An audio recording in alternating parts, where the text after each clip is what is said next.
Welcome, Doctor. On behalf of Bridge Builders, the youth wing of the Sadhu Vaswani mission, I thank you immensely for joining us here today for a live session. We'll Yeah, just thank you wait very much. for a few more seconds and have more people join us. And in the meantime, I would like to introduce all the viewers to Dr. Jay. Dr. Jaykumar Mulchandani is a consultant physician and intensive care physician at the Inlax and Budrani Hospital. He is a member of the Royal College of Physicians UK and Indian diplomat in critical care medicine. He also has a certificate in rheumatology from the prestigious Euler School in Europe. Thank you so much, Doctor, for joining us. So, And thank you for the opportunity to Bridge Builders also. And I'm flattered by the introduction. Doctor, so tell us a little about what's the situation in the hospital right now. How's it going? So, to be specific about Inlax Hospital, we are one of the COVID designated centers in Pune. However, we are not draining a large number of patients right now. We are catering to about 6 patients who are COVID affected. And as of now, we've got data of about total about 11 to 12 patients, of which unfortunately we've had one death. And 2 patients have been successfully discharged who've had a negative PCR result. Right. So this is our short history, but overall in Pune we've been connected to a lot of other hospitals where we've got data shared. So we've got a fair experience with of the Pune circuit in general. Right. So what's your mindset like when you're treating patients with such a deadly virus? It's a global pandemic. There's so much stress surrounding it. What's your mindset like when you're stepping into the hospital every day, when you're at such a close distance, you're watching these patients? How are you dealing with it? So this also initially the fear was quite a lot because we didn't know much about this. It was something which was new to all of us. We'd been reading the papers about hospitals in the West and how the casualties were happening amongst healthcare workers, including the big news of Italy doctors dying. So there was a preconceived fear which was there amongst all of us. Right. But I must say, with time which has passed over the last month and a half, the fear has gone down to quite a large extent. Right. And now, of course, we are more cautious. The protective equipment which were initially not available, they are fairly available in quite some good numbers and good quality now. Right. So I think now everyone is taken it that it's going to be part of practice in general. So initial fear and coming down to acceptance, that's how the transition has been. So mindset is now that we've accepted it as a part of general practice and go on with it. So now acceptance has come into place and things, you're just accepting it as a part of your life and dealing with it. Right. I mean, we are aware that there's going to be a risk of acquiring it at some point, but most doctors have, taken that for granted that we are going to get it. But, in all probability, recover properly and go on with it. Right. So, Doctor, I have a whole lot of questions for you from people from all over the world. So, let me take one question at a time. So, the first question is, what is the first symptom of COVID-19? Is it cough? Is it flu? Is it breathlessness? So, what's the first characteristic symptom of COVID-19? So, characteristic symptoms which have been described include fever, cough, sore throat, breathlessness. It could be just muscle pain or joint pains. But what we have seen is patients can come with just non-specific symptoms like not feeling well, just feeling lethargic, just feeling tired. Right. And if you speak of data from the West, they've projected about 85% patients at least have fever at onset. But that's a little conflicting. The data is still evolving, so we need not go with numbers on this.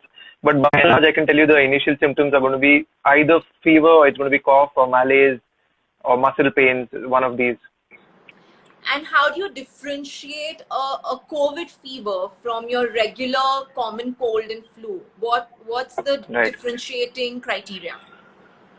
So, yes, so COVID has been compared most often with the regular flu or H1N1 to be more specific. But basically, if you ask someone what are you feeling, there's going to be no way that you're going to be able to differentiate whether this is COVID or whether this is a normal flu, because it presents like a flu-like illness. The clinical symptoms are described like flu-like illness. Right. At the same time, the difference in the larger picture is that COVID tends to be more serious. If we compare that with flu, out of 50 patients of the general flu, only one needs hospitalization. Compared that to COVID, where out of every 6 patients, probably one would need hospitalization.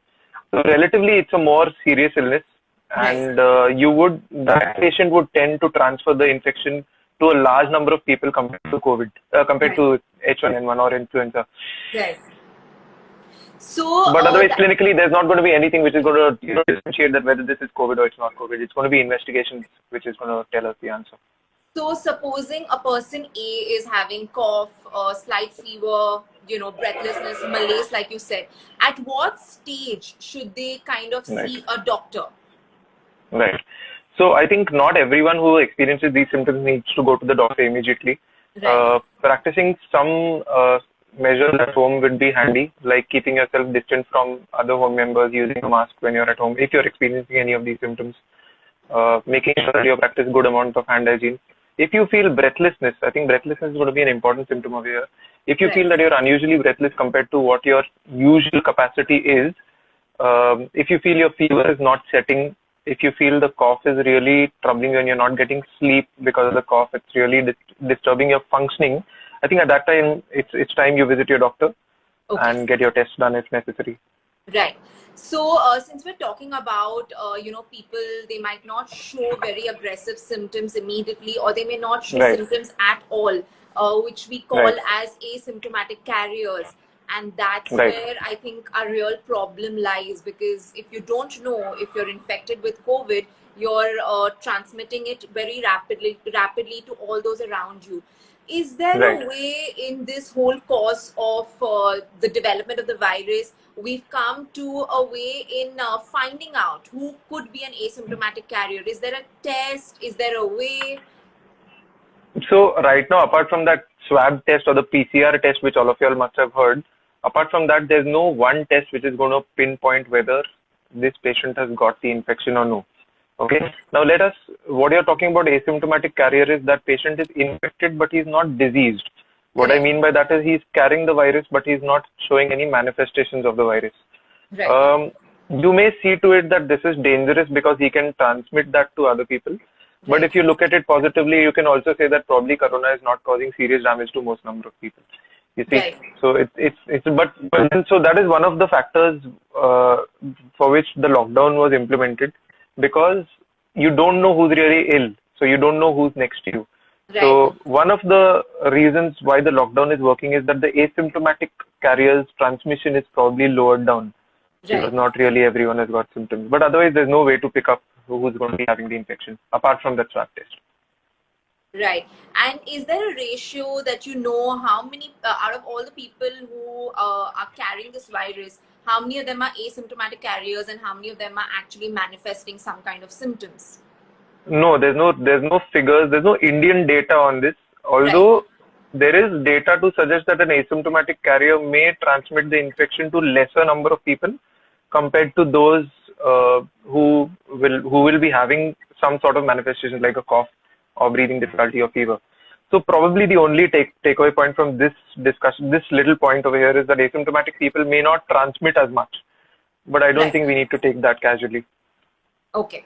The next question was that, so now we're facing this global pandemic, and this global pandemic is actually teaching us a lot of lessons, a lot of life lessons, as well as a lot of government policy lessons, a lot of, lessons in all aspects of life, basically. So we don't know when we're going to be facing another pandemic. So what measures should be taken to kind of ensure a strong and resilient healthcare system so that we're better prepared for, a pandemic in future? We don't know when that is ever going to be. But any measures that you would suggest that we can take to develop a more strong and resilient healthcare system?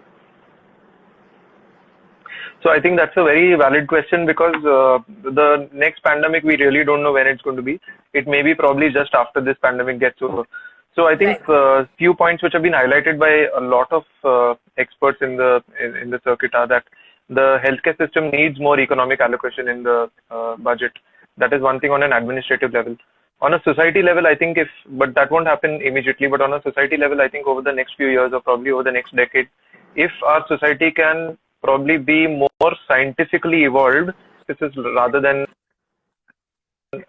something which goes on by rumors, that would be better and more informed. Like, I'm sure all of us, including the general public, have heard these names like hydroxychloroquine or all these drugs and the vaccine and everything in the last 2 months. Before that, a lot of people are just unaware about all these words. So on society at large, if we can just be more scientifically evolved, that would help in being more ready for such a pandemic.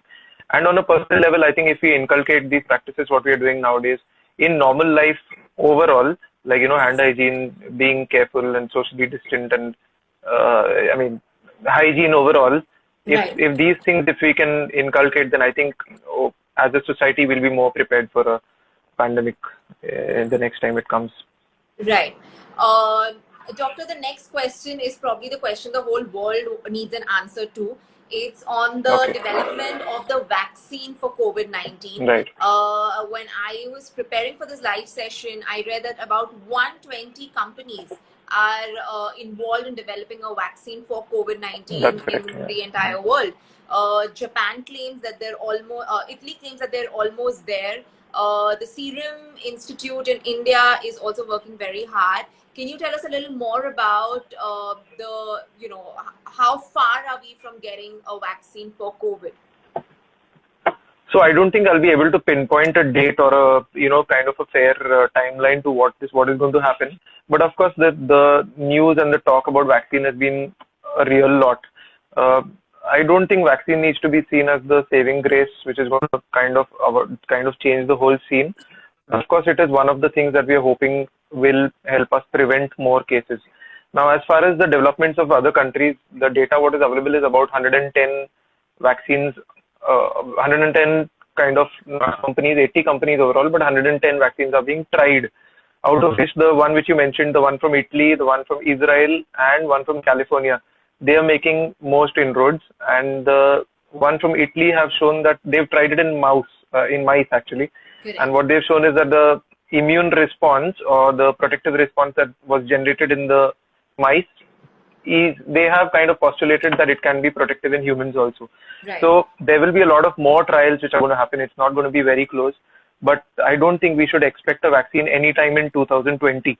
So so I don't, even if the fastest they go, it's going to take at least about 6 months or 8 months minimum, because there are going to be a lot of human trials, there's going to be approvals, there's going to be larger amount of human trials to look for safety, because here we're just talking about efficacy, where the vaccine is going to work or no. We're not looking at safety, because viral vaccines, as you know, they can be dangerous and they can actually transmit the infection also. Right. So of course there are going to be a lot of more trials, but the Italy ones are close. Right. So the earliest we could expect one is probably another 6 to 8 months for sure. Yeah, that is earliest. I mean, that is also going to be really not miraculous, but that will be really positive thinking. So I think somewhere 2000, any illness which has come in, so any viral illness, that is, they have taken at least 2 to 3 years minimum to develop a vaccine. Yeah. So even because the pandemic is, one thing we need to take pride of at this point over here is that everyone must know, I mean, this is a little off topic, but India is the largest producer of vaccines and we export a large amount of vaccines. Right. So don't be surprised if the vaccine comes from our country only. Yeah. And Serum Institute is trying their best to come up with a vaccine. So I think, and Puneites can also take a little bit of pride in that. Absolutely. Absolutely. So, Doctor, there's a question from one of the viewers. He's asking, do you think zinc and copper can act as immunity boosters, as some studies have suggested? So yes, there are studies which have suggested immunity boosting, so there is a lot of talk about boosting your immunity about this, but these are anecdotal reports. Anecdotal reports means they have tried it in some people and they might have shown that in these subset of patients, they have shown a better response. However, for any product to be marketed as a drug or a therapy or kind of circulated in general public, there needs to be scientific evidence in the form of trials. You try it in giving those who are affected versus those who are not affected. Not. So I don't think there is any data available for zinc or any of these therapies to boost immunity. So right now there is no data for any therapy for boosting immunity. What we are hearing about ginger, lemon, probably zinc is Yeah. purely anecdotal and purely opinions. And opinions, as we all know, are the lowest ring of scientific evidence. Right. So opinions are something which I and you may feel, but they don't have scientific validation. So we Right. still need to wait for that. Right. Doctor, the other question is that when doctors all over the world are studying the autopsies of coronavirus patients, they found very, very varying results, which show that the COVID-19 is not only restricted to the respiratory system, but it has also affected organs like heart, blood vessels, kidney, liver. So, can COVID-19 anymore be categorized as a respiratory disease? It's difficult to say, but by and large, we still see it as a respiratory disease. So most patients who have had a fatal outcome, they've had mortality due to multi-organ dysfunction, not due to oxygen levels dropping alone. Okay, so respiratory affection or lung affection is not what is killing all of them. There is multi-organ dysfunction. So it is fair to say that there is multi-organ dysfunction due to some immune response in the body which is haphazard. Whether we can categorize and pinpoint that it is the coronavirus which is going and affecting the gut or the intestine, or it is the coronavirus which is going and affecting the heart, I think that there is no data to suggest that. Right now, what we are seeing is it is a predominantly respiratory infection. Other organs which are getting affected are kind of an organ dysfunction which are in association with the primary illness and not the primary infection related complication. Right. So primarily it's still a respiratory disease. Primarily it still remains a respiratory infection. That's correct. Respiratory disease. Right. For transmission of coronavirus, is fecal route also a confirmed source? I'm sorry, I didn't get you. For the transmission of the coronavirus, is the fecal route also a confirmed source of transmission? Got it. Yeah. So fecal source or stool samples, they have tested stool samples. Even in Pune, they have been testing stool samples for documenting coronavirus or detecting it. They have found that stool samples contain coronavirus or they were infected. However, in fact, they found it in blood also. They found it in salivary specimens or even in tears. But whether this stool sample can cause an infection in other people, like a typhoid, like a hepatitis, that is unknown. And right now, there is no data to suggest that feco-oral transmission or transmission from your stool samples can occur to other people. So as of now, there is Doctor, can I infection, but there is for a second? Can you just check your connection because your video is pixelating and your voice is breaking slightly? Okay, so is it clear now? Your video is slightly pixelating. Okay, I'll try and just adjust that.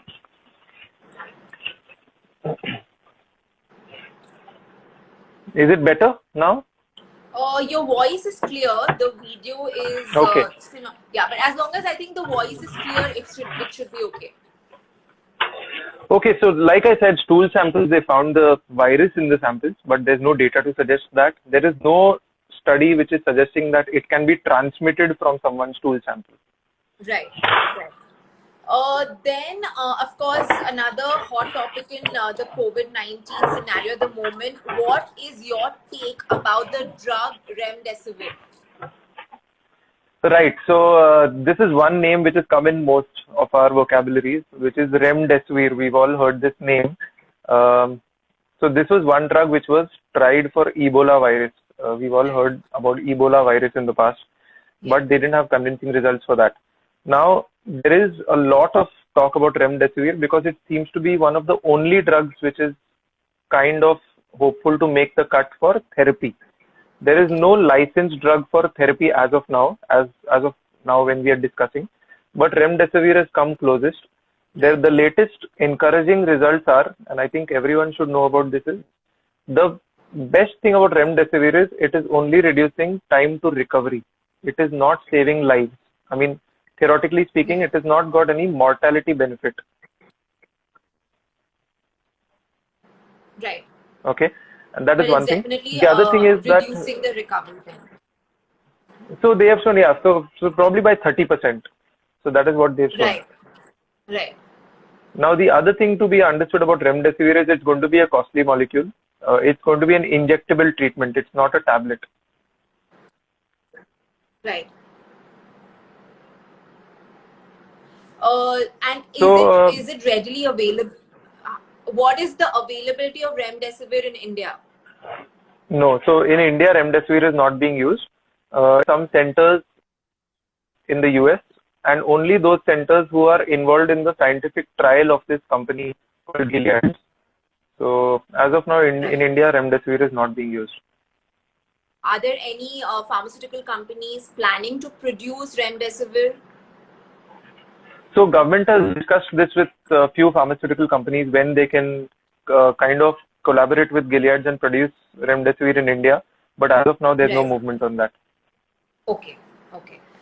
So at the moment, what is the cocktail of drugs that are being used to treat the COVID-19? So in Pune, or I can in fact say that in India at large, the drugs which are being used are hydroxychloroquine. One more name which we've heard so often thanks to WhatsApp and other social media. There is azithromycin, which is another drug which has got famous because of COVID. However, there is no proof that these drugs are working. We are using this because there is nothing else available at the moment. So Right. hydroxychloroquine probably may have some marginal benefit, but not significant enough to say that it is the treatment of choice. At the same time, there are some other treatments, like there are some institutes which may give antibiotics because they have shown that with viral infection, sometimes you can have an additional bacterial infection. Right. So that's why antibiotics also be given in some institutes. Other than that, it's supportive treatment like IV fluids or probably oxygen if necessary. These are the treatments. Yeah. And what about plasma therapy? Okay, plasma therapy is another therapy which has really garnered a lot of attention in the last 2 or 3 weeks. Yeah. For everyone else to understand what plasma therapy is, basically what they are doing is they are taking out blood from someone who is already recovered from the viral infection, so that the protective cells called antibodies in their blood or the plasma can be used and given directly to someone who's got an infection right now. So basically, they're giving them ready immunity to fight off the infection, something what we call passive immunity. But there are some centers in India, mainly in Delhi, some in Madhya Pradesh, who are doing plasma therapy. I'm not aware of any center in Pune who's practicing plasma therapy. And that cannot be seen as a long-term kind of treatment because the virus is going to mutate. So that means the protective cells in one body may not protect the other person who's getting a fresh infection. Right. So there was another question from a viewer related to this. He asks that if a person A has been infected with a particular strain of the coronavirus and they do recover, do they have a chance of getting reinfected by another strain of coronavirus immediately or say in a short span of time? Yeah, this is also a very valid question about reinfection, whether if one person recovers, can he get the infection again? So there have been case studies, about 25, 30 overall over the world, maybe more, but 25, 30 which I've come across across the literature, where they have documented that one person who had a positive test became negative and then again had a positive test, where they labeled him as reinfection. In none of these patients, the reinfection caused a repeat in symptoms or worsening of his symptoms. Okay, so we are labeling them reinfection based on the test, not based on whether they actually suffered from the infection. So as of now, to answer your question, reinfection is a theoretical possibility, but I don't think anyone has reported that in India as yet. Right. What's your take on herd immunity? I mean, once the lockdown is lifted, that's a possibility that everyone's looking at. What's your take on it? So I personally believe that the lockdown, although we are seeing stringent in many parts of our city and in many parts of the country, people have really not followed the lockdown that seriously in certain areas. Okay, so there must have been some level of lower level of transmission which must have happened, and herd immunity is likely to have set in, although we've not tested for it in some parts. Okay, having said that, this should not give a false sense of security. Herd immunity always comes with some collateral damage. Say, suppose if I say 100 people are going to get the infection and they're going to recover, that means they've become immune. Out of these 100, unfortunately, there are going to be 4 people who are going to die. So it is going to, herd immunity is always going to be coming at a cost of losing lives. Yeah. So there have been countries who took this approach of herd immunity, but we know that the UK didn't really go down the right road by taking the herd immunity approach initially. Right. So it can be taken once we've reduced the number of infected cases. So later on. Right. What is the main age group of people that are getting infected with coronavirus? Is it just the elderly population that's immunocompromised, or are you also seeing a lot of young people getting infected by the disease? What's the demographic? Okay, so demographic, I think worldwide, we need to understand that we are labeling someone as infected and we are labeling someone with fatal complications or severe complications of the illness. Like you rightly pointed out, age group or the elderly population are more prone to the severe form of infection. Am I audible? Right. Yeah, but your voice is slightly breaking sometimes. Okay. Let me try and put my phone in a different location. So I was saying that everyone is prone to get infected. Infection means acquiring the virus.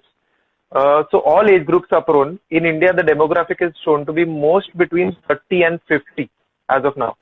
More specifically, Maharashtra. So Maharashtra data is suggesting 30 to 50 more number of cases, and severe complications like someone needing the ventilator or someone dying is most seen in people more than 65. So age group more than 65 is prone to have severe complications, but any age group is prone to catch the infection. Right.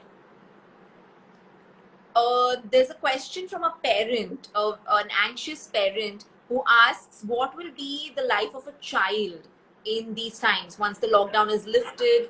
What's going to be the life of a child like?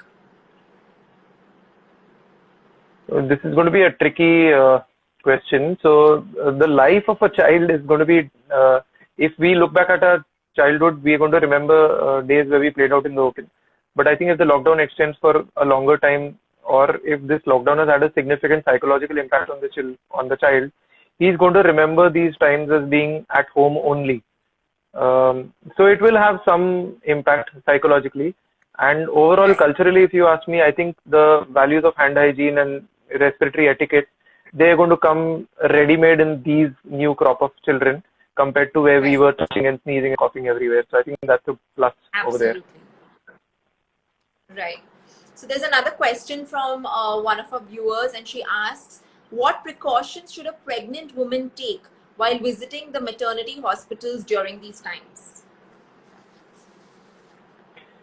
Okay, so coronavirus and pregnancy has also been another debate. So right now, whatever data is available, fortunately, pregnant women have not been prone to more severe complications. That's number one. Okay, number two, their chances of getting the infection are as much as someone else. So I think the precautions that they must take is as good as someone else is going to take them. That means when you visit a hospital, try being 6 feet away from anyone who's coughing or sneezing. Try and maintain social distance in general. Try and use a mask or at least a cloth mask whenever you're out in the public or you go to the hospital. And most importantly, whenever you touch a suspicious surface or if you've touched a door handle or a knob, make sure you wash your hands carefully before you touch your face. And something more specific would be try avoiding your face, touching your face or your eyes or your nose in general. Be more conscious about that. Right. But no different than anyone else. Right. Doctor, there's a question from another viewer. She asks that you said recently 2 patients were discharged from the INLACS, absolutely recovered. What was the treatment that was used for them, since you're saying most of the treatments are not really significant? So the treatments, like I said, they were used. It was hydroxychloroquine was one of the drugs. Azithromycin Right. was one of the drugs. Now it's going to be difficult to pinpoint whether they recovered because of the natural immunity or it was the treatment which worked. But by and large, I think we need to take on board that it was the natural immunity which worked more for them, along with the supportive treatment of probably oxygen requirement in one of the patients. Right. There's another Also, parent who's in there are yeah, sorry. yeah, sorry.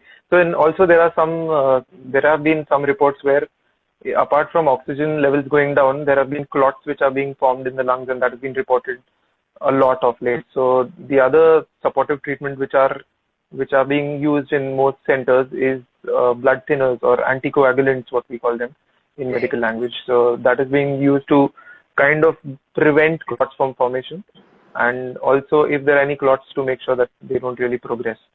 That is another treatment which is being used. And in some subset of patients, there have been use of steroids, which Right. kind of hasten the recovery of these patients who develop severe pneumonia. But Right. that is not for all patients. Right.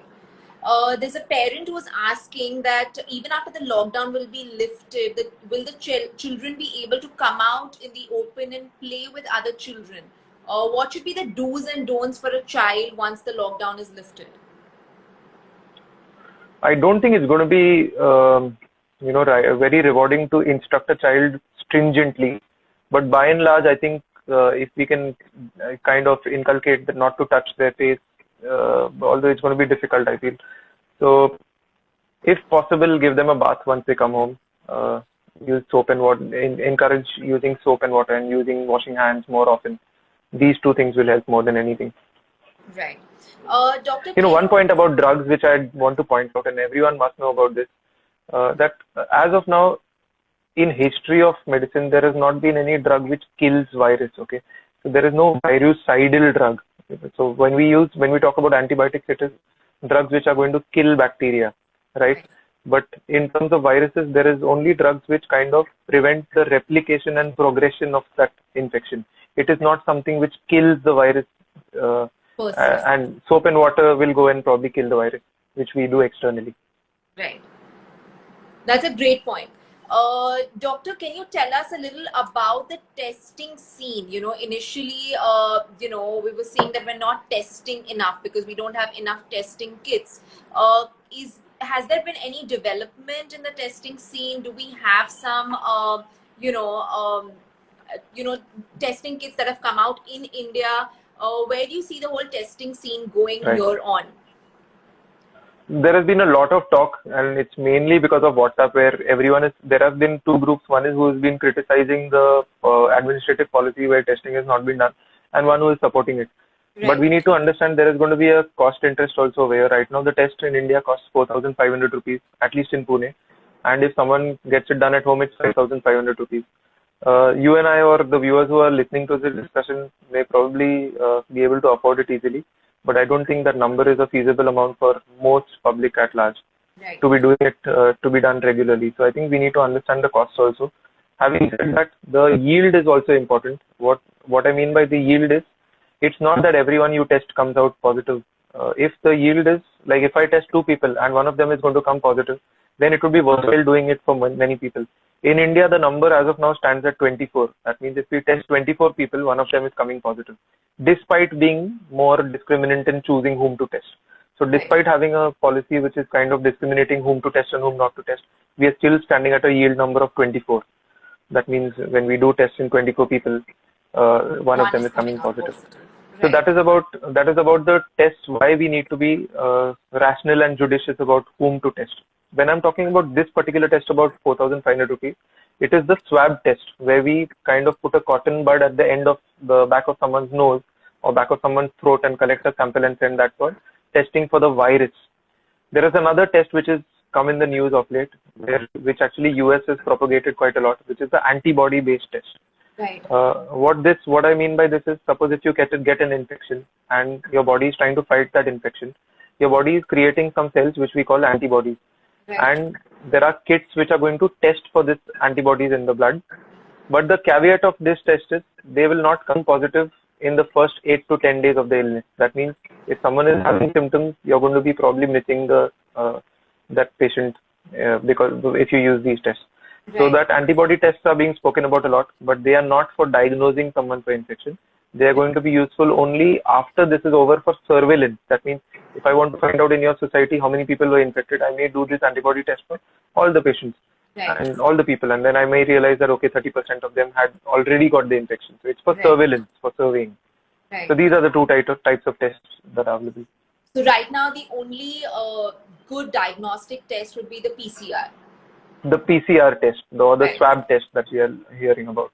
Yeah. Can we Also, that test is also not foolproof if someone is having symptoms and there are some clinical features which suggest that he or she could have a coronavirus infection. Then that test is not foolproof. The test has only got a percentage of 70, probably a sensitivity of 70%. What I mean by this is if I do this test in 100 people who are having the infection, the test will pick it up only in 70 people approximately. So Okay. there are a lot of confounding factors also. It's not something which can be banked upon whole and soul. There has to be other factors also which need to be considered. Right. What is your take on hydroxychloroquine being used as a prophylactic drug? Right. So a lot of discussion has happened about hydroxychloroquine.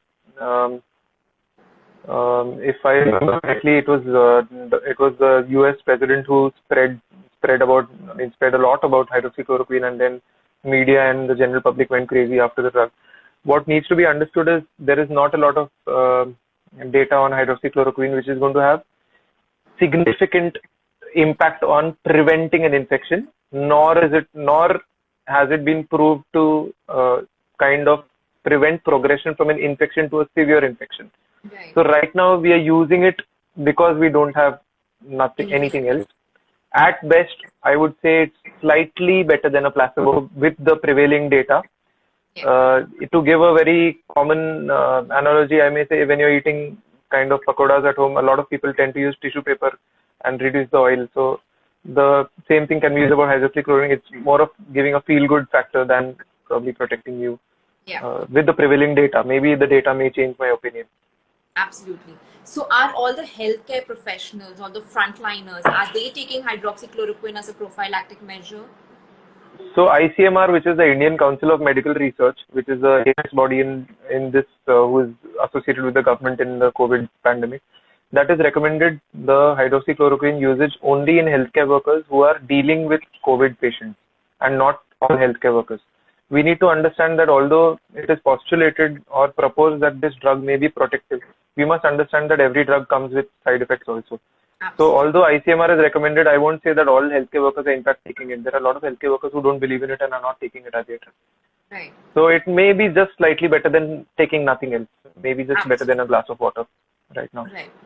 And doctor, what's your take on homeopathy medicines being used as a preventive measure?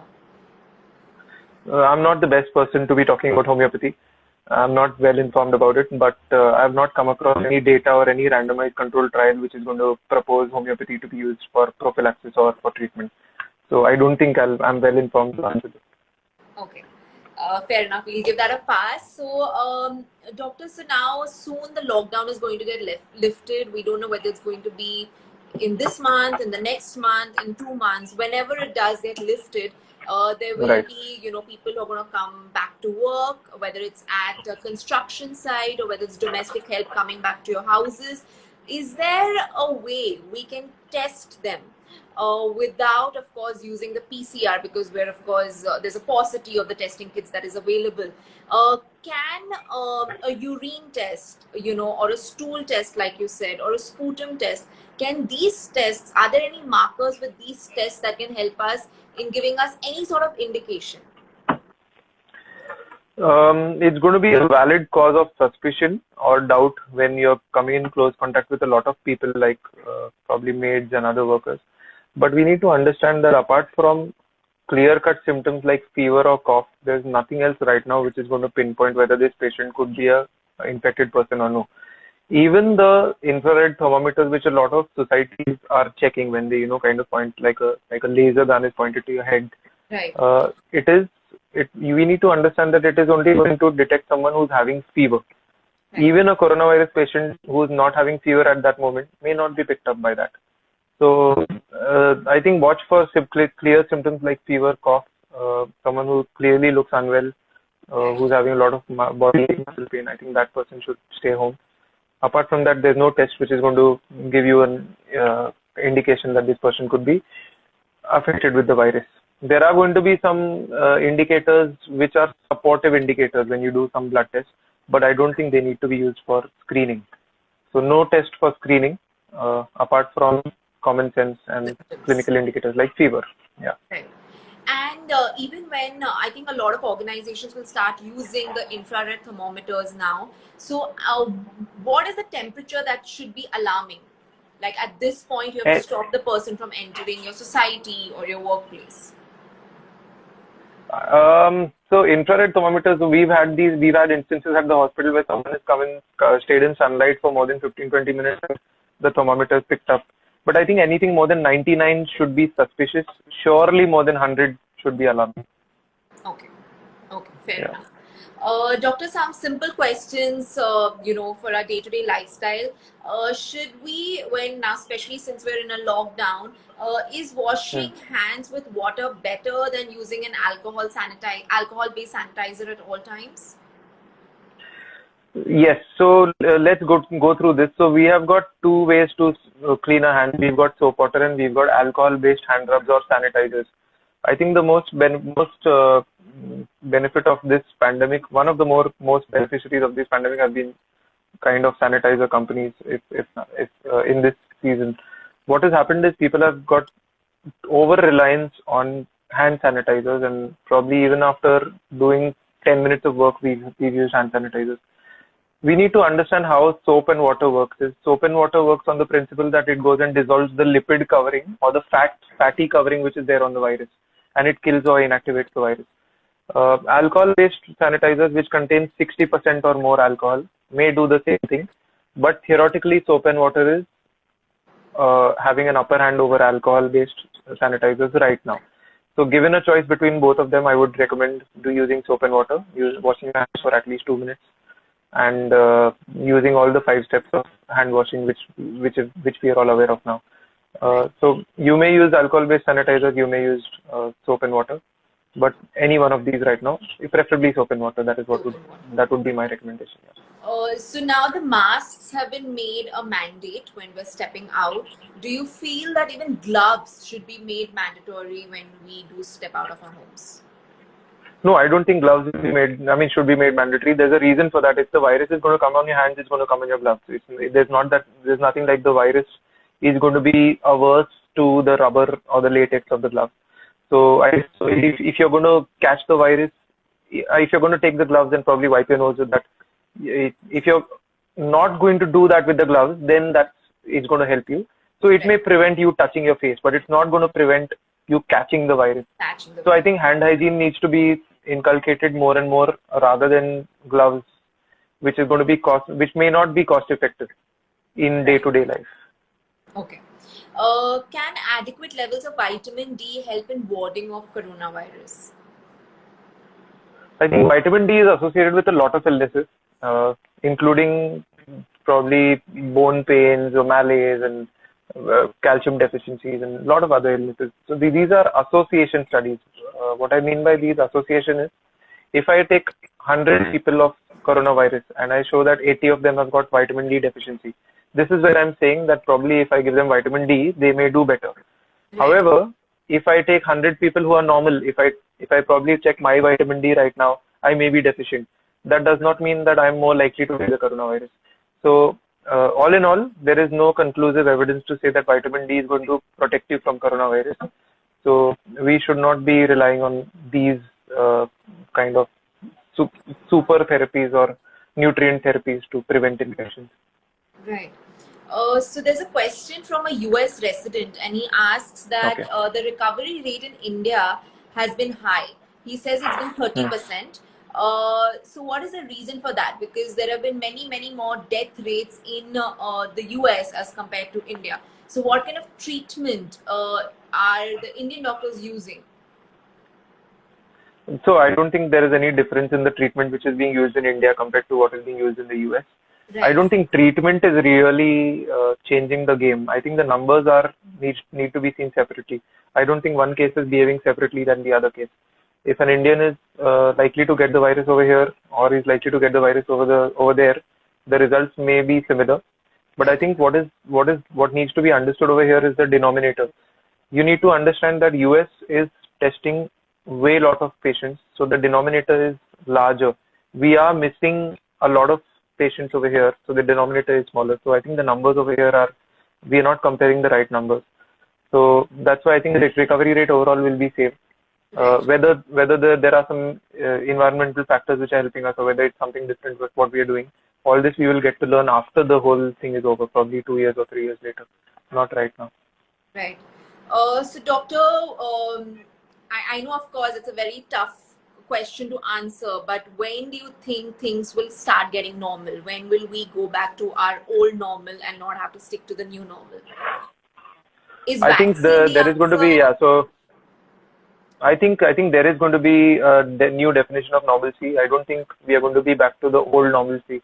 I don't think we are going to be able to compare to a time which was there in during last Diwali or probably any of the festivals last time. People are going to be more conscious. There are varying levels of fear in people. So some people take it very positively. Some people are fear struck even when they are sitting in a room alone.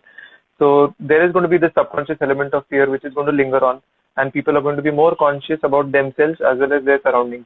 So I think there's going to be a new definition of normalcy, which may include uh, hand hygiene being taken more strictly. People are going to be more conscious when they touch door handles. So all in all, having said that, I think things can expect to. I mean, we can expect taking COVID as a part of life probably in 6 months or probably 6 to 8 months time. But I think it's going to trouble us for at least 6 to 8 months. That's how it looks. We Right. expect another spike once the temperature goes down and winter comes. But that is all, I mean, again, hypothesis. Let time Right. will tell what happens. Right. Doctor, the last question is any pointers that you would like to give the viewers today regarding this deadly virus in terms of precautions, in terms of anything that like any myths that you would like to debunk about the virus? Two or three things which I would just like to reinforce. I think everyone has known this again and again, but I mean they've read through this again and again. But I think we need to be re-inculcating these values of hand hygiene, social distancing, wearing a mask, covering your face, cough etiquette. I think cough etiquette is something which is not practiced. Most commonly, people would just cough out in the open or sneeze out in the open. These things need to be taken seriously.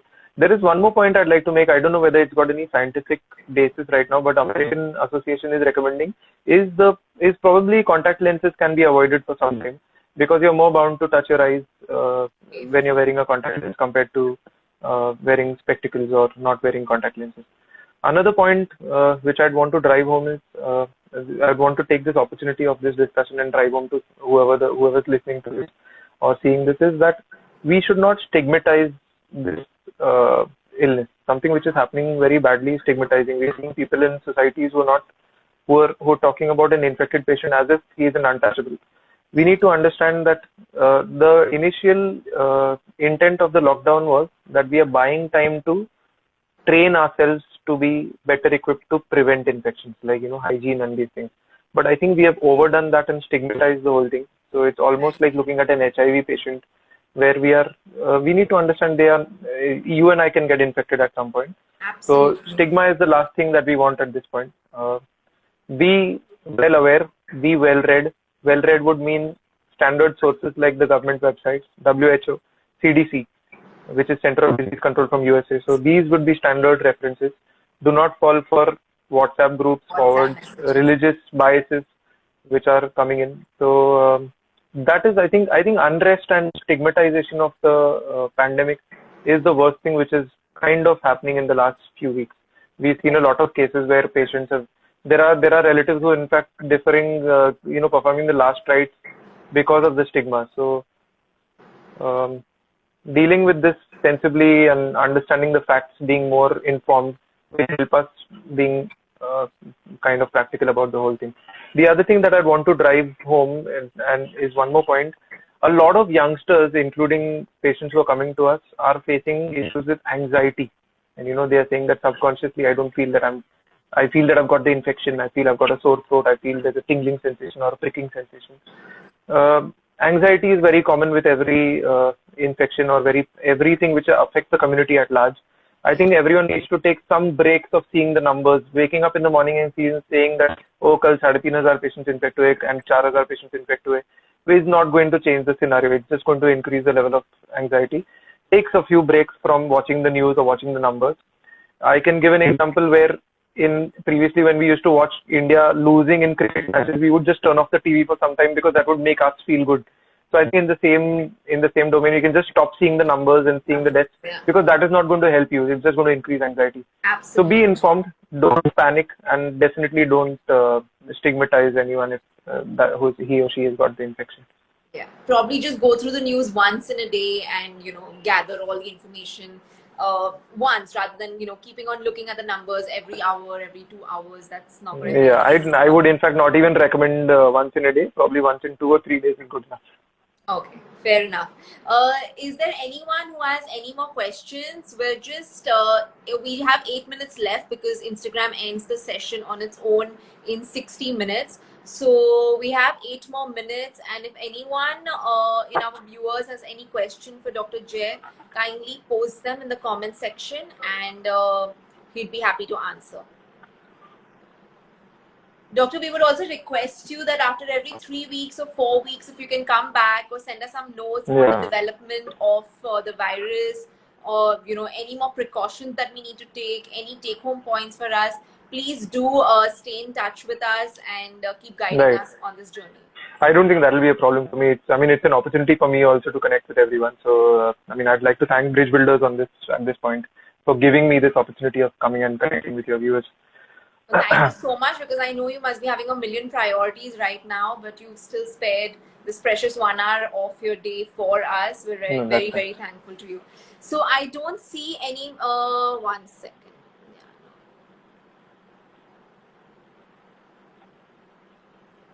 I think I'll just like to say one or two points which people must understand and which are not being projected, which are actually positive points. We have to understand that India, as of now, is having a case fatality rate, which what I mean by this is, if 100 people are getting infected, our case fatality is about 3.4. That means 3 to 4 of every 100 who are getting infected are dying. Okay, this number is likely to come down in the next few days. I'd like to draw this parallel with other countries like USA, which stands at a number of 5 to 6. That means out of every 100 infected patients, about 5 or 6 patients are dying. So I think we need to take pride in the fact and be positive, at least see things from a positive standpoint, that the situation is not very bleak. There is hope which is around the corner. And if we are able to sustain this phase, then I think the better times are to come ahead. Right. So there was a question about testing, doctor, where one of the viewers is asking, when you're saying enough tests are not being done, do you mean that enough tests are not being done in the rural areas of India? So rural areas are one areas which are in fact not showing a lot of cases. There are a lot of districts and a lot of villages where there are no cases at all. The reason is because the areas are much bigger. So there is kind of social distancing which is there by default. Having said that, and of course there must not have been an index case who must have traveled outside and gone in that area to start the infection.